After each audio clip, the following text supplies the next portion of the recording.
Hello everyone and welcome back to Suzerain, where we're kind of on the brink of a financial disaster, and if that goes ahead it's not going to be a very pretty end for us, I would imagine. We've got a little bit of personal wealth. I'm hoping we can use that to turn that into government wealth, or at least change our economic growth around. But first, all this stuff we've been doing in Bergia has had an effect. Read reports about Governor Bron enacting any orders in the area. You have to forgive me, I'm still a little bit unwell, so if I sound a little bit croaky, that's going to be why. So, read the report. Governor Bron enacts a resettlement order. Governor Felix Bron has issued a resettlement order allowing the eviction of Bluish citizens suspected of supporting the BFF and dividing up their communities.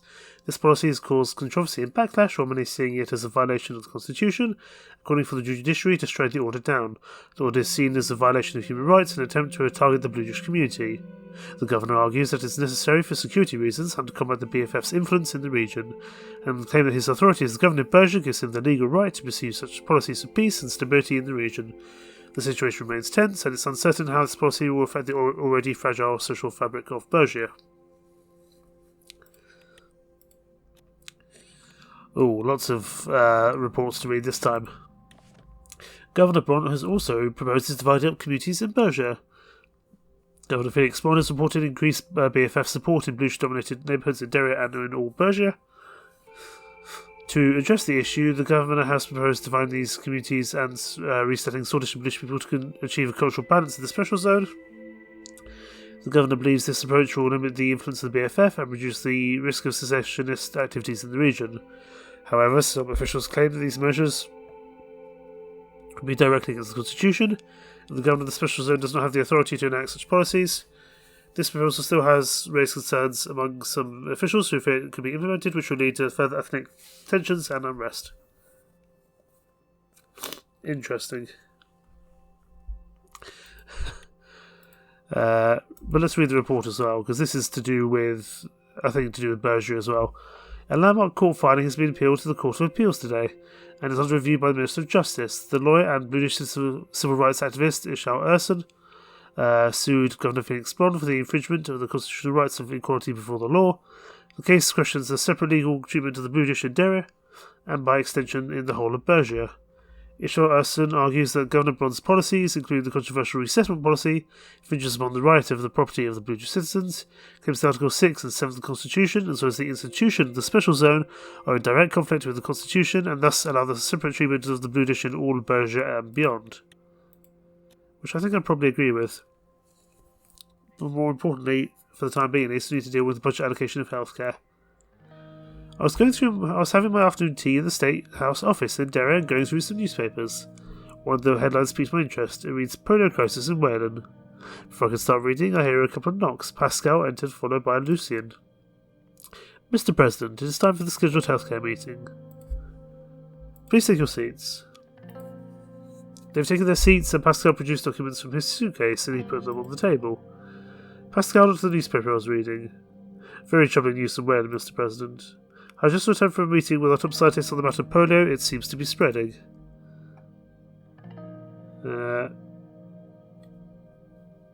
Indeed, this might have dire consequences in the region.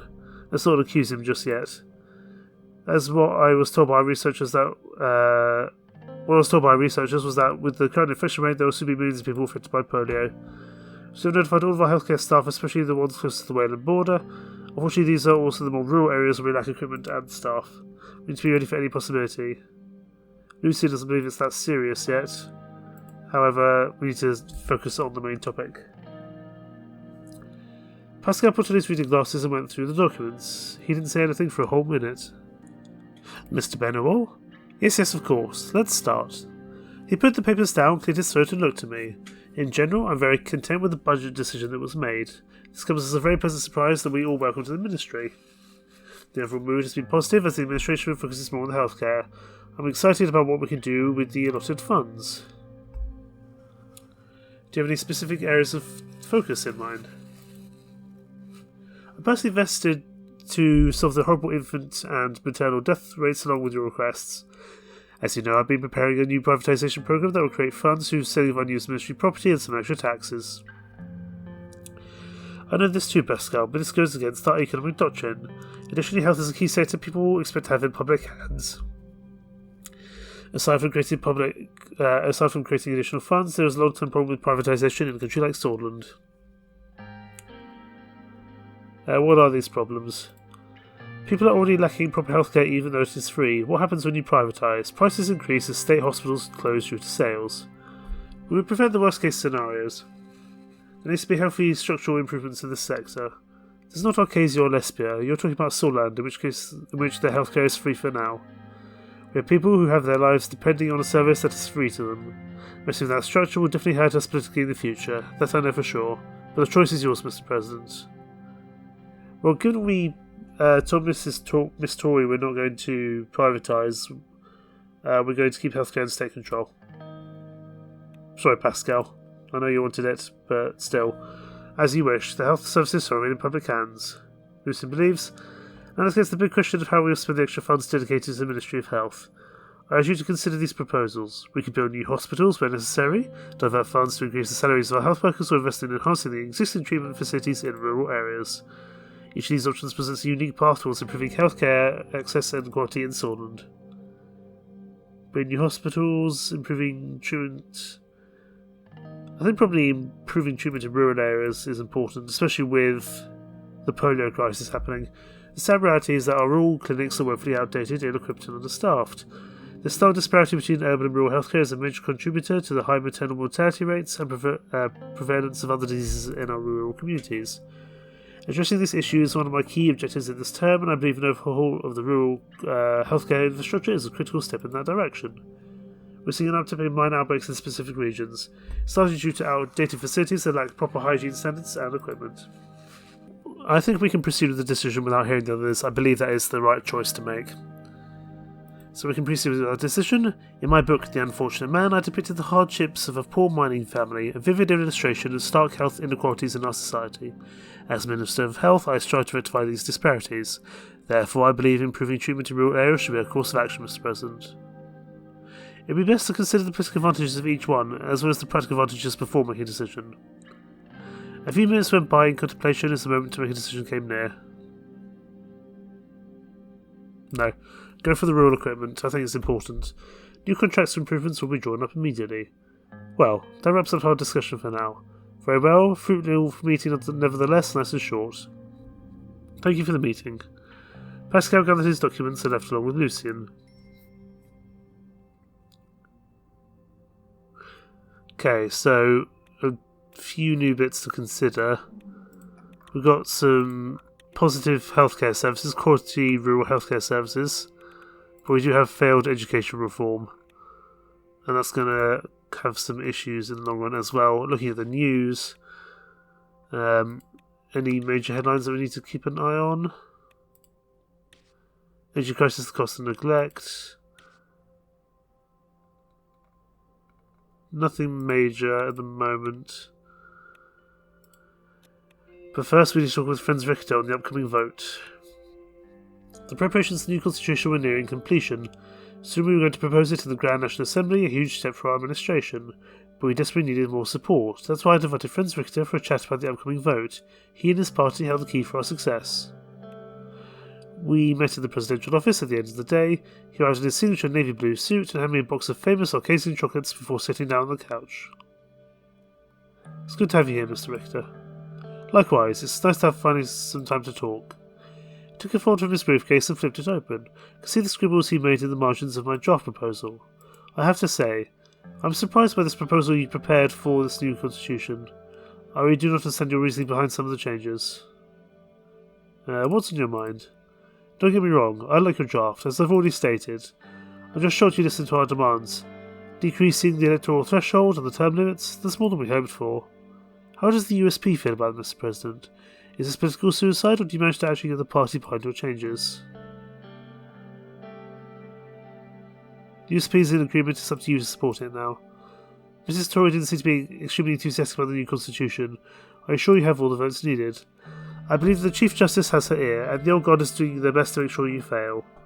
Are you aware that the Old Guard has been reaching out even to PFJP members? I hope you're doing something to contain this mess. Who would have thought? Of course they are, but we shouldn't worry. So you have a plan. But even if the changes pass the Assembly, how are you going to win the Supreme Court over when your draft takes away the Justices' immunity?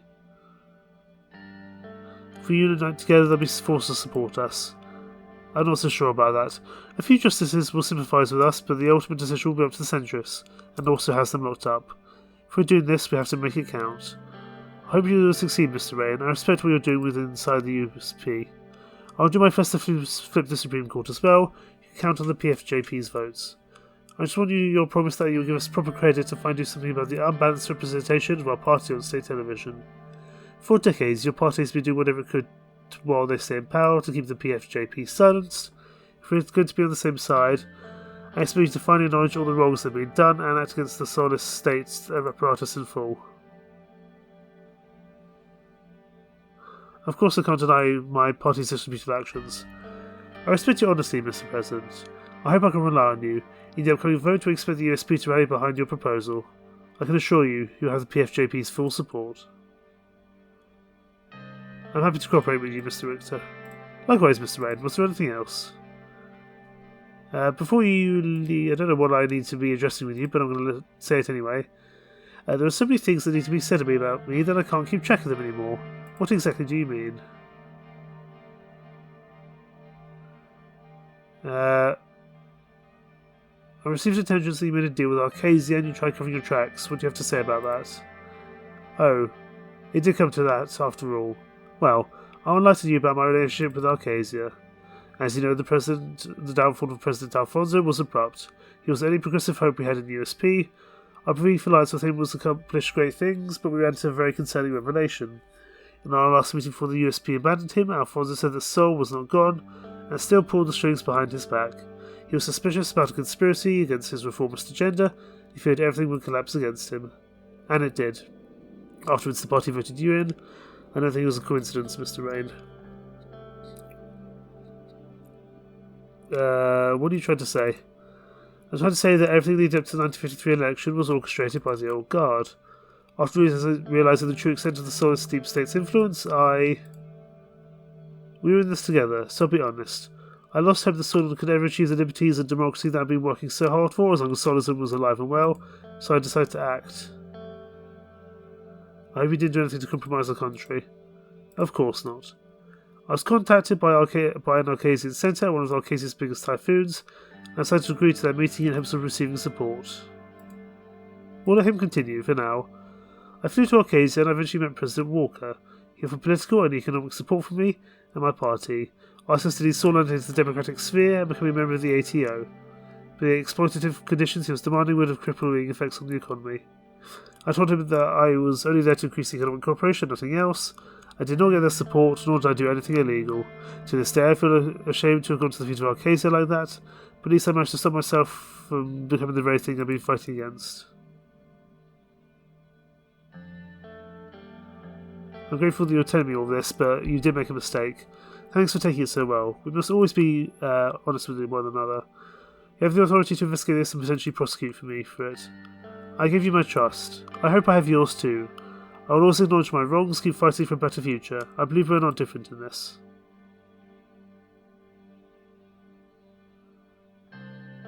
I hope to be together in this fight for a better future. As the revolutionaries once said, the morning will come, Mr. Rayne, and we'll see you one day. Anyway, if you ever want to discuss this topic further, feel free to call me. I don't have anything to hide.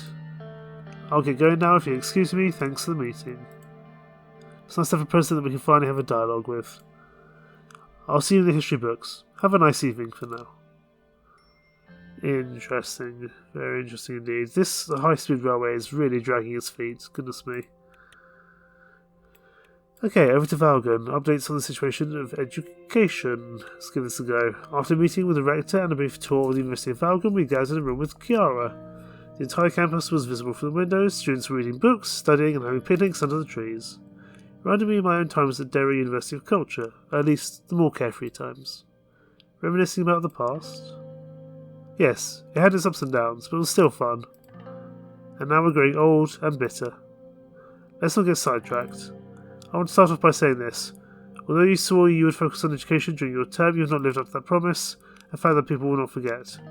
Although I insist that the funds are still necessary to close the gaps in services, I can't say that we've been entirely off track. I want to thank you for leading our education system in the right direction. Traditional teachings have long prevented proper progress. You played a huge part in this too, Kiara. She nodded and brought out a stack of papers from her bag. Spinning her ballpoint pen, she went through the papers, organising some of them together. That's all there is for now. I talked with Miss Suno to schedule some things to discuss the curriculum. She is a very astute woman, your secretary. You may want to consider promoting her. We'll meet again soon. Thank you for your efforts. Kiara put the paper back in her bag and left the room. Nice brief meeting. Wish they could all be like that. Aha, the L1 railway construction update. Let's have a see. The SSC has reported the construction of the L1 railway has been officially delayed for a year. Managers of the project apologise for the public statement, take the blame on themselves. You bloody idiots. That's annoying. And the NBC in Lockhaven has reported fluctuations in energy prices. These oscillations have injected uncertainty into the local economy, causing concern among households and businesses. Policymakers and the council are monitoring the situation closely and exploring measures to stabilise the energy market. Oh, I'm annoyed about the L1 being delayed. We really needed that infrastructure project to go well, and it hasn't. That's unfortunate. Gesam State shares divestment. Given the financial landscape revealed by the Gesam report, a strategic decision on the divestment of our shares in Gesam looms. It's now possible to consider selling our amount of stake in the company or keep our shares for potential future profit share.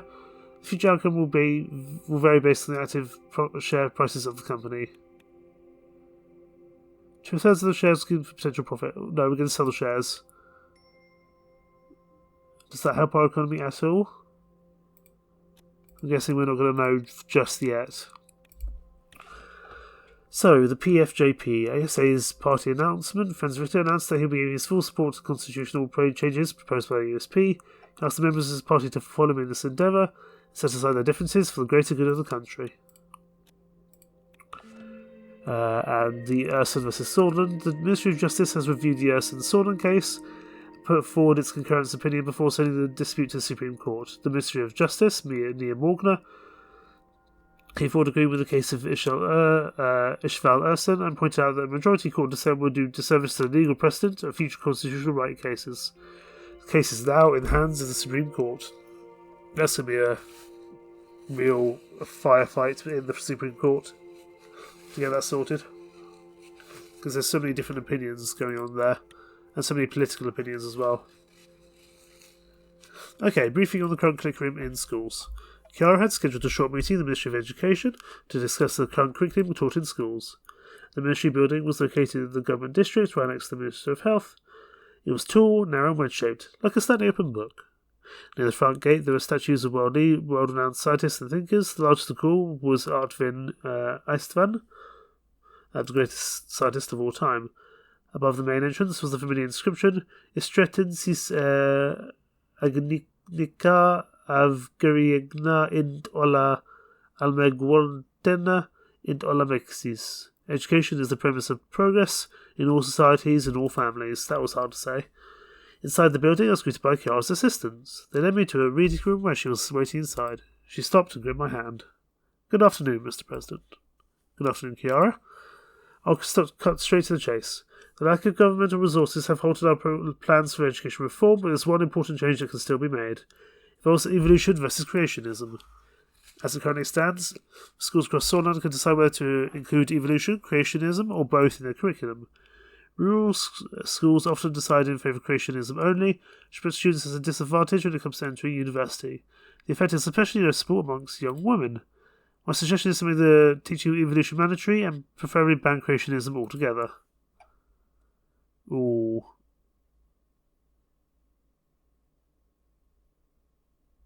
I think we'd be better off doing both theories, I think if we try and ban creationism altogether, we're just going to go down a road that would not... I don't think it would pass, to be honest. That would be one way to compromise, yes, but does creationism really help the minds of our children?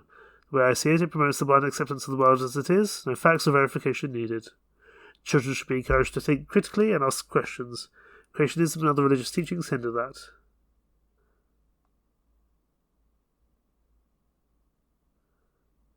Regardless, I don't believe schools need to ban creationism entirely. I don't see the harm in letting students decide themselves. Personally, I would agree with Kiara, but I just don't think we'll be able to get creationism purely banned. It's just not going to happen. Honestly, it's a valid agreement. I can live with that. Excuse me, some urgent business kept me away. Welcome, Mr. Gillade, Mr. President, Miss Walder.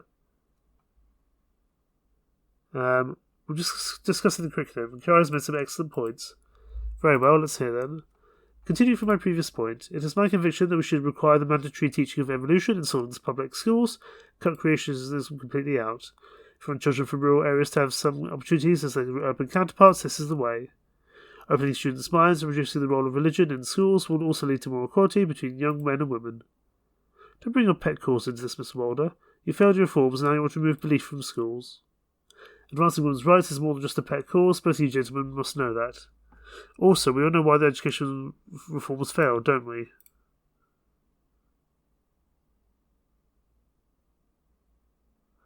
The education budget didn't make the cut, nothing can be done about it, I'm just going to say nothing. Going back to topic, although I myself believe in evolution, we must be careful not to alienate our rural conservative voter base. We owe a lot to their support. Forcing their school districts to teach evolution could irreparably damage our standing with them. Oh, I didn't think about that. That could be a problem. Every modern nation is reducing or removing creationism in their curriculum, yet we are supposed to allow schools to promote fundamental and yet sexist ideas from 1,000 years back. So is that what we're going to do now? Copying what other nations are doing instead of paving our own way? If it works, why not? Look at the analysis. It is clear that the superpowers are doing something right. Should we reinvent the wheel, Mr. Gillade? You speak as if we don't import any influences from other countries. That's not what I said. The voices start to get louder and louder, and I hold up my hands for silence. We can still allow creationism to be taught alongside evolution. Kiara, you can live with that. It's a compromise. Yes, although I won't like it, I still believe schools are no place for religion. I won't like it either. You have to prepare to lose a lot of voters. Kiara looked me in the eye. It is your decision. Don't forget, future generations of Swordish youth are counting on you.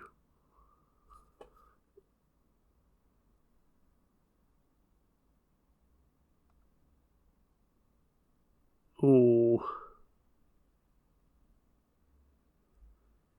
We will make the teaching of evolution mandatory. The schools may promote creationism if they wish. Unfortunately, we'll have a better outcome than banning creationism altogether. I disagree.